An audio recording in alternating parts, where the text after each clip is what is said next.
Og det ser jeg løy, for når jeg snakker hvordan det er, så vet det høres helt jævlig ut. Uansett når jeg er edru i vold. Så jeg bare snakker som det er, og så klinker jeg til. Skal du filme meg?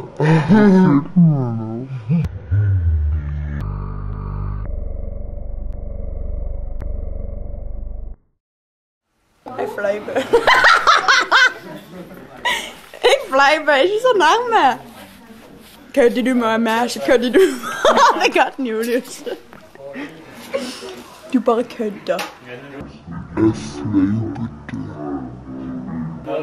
Hvem var katten Julius? Det er mitt søskenbarn. Jeg er sikker på det.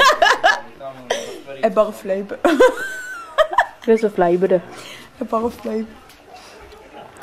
Føler du for det her når jeg kødder? Sånn det er ku. Ja. Jeg er ikke noe ku. Jeg bare fleiper. Han bare kødder med meg. Smil. Han bare kødder. Linda, fleiper du? Skal vi se når du fleiper. Ser du jeg fleiper? Fleiper du, Linda? Jeg er fleipete. Fleiper du? Fleipete apekatten Linda. Du tar og fleiper med Julius, ser du ikke det? Jeg fleiper med Julius hver dag. Etter skolen vi bare fleiper. Så kommer han hjem til meg, så sitter vi i abeburet og så bare fleiper. Fleiper du masse? Hva sa han? Fleiper du masse? Fleiper hele tiden. Jeg er litt sånn fleipete av meg. Bare fleiper. Jeg tror vi skal kutte. Kutt. Kutt.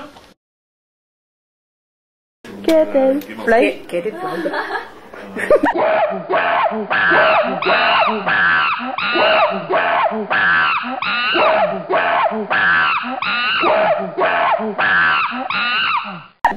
Fleiper du? Du fleiper. Jeg glemmer øyet.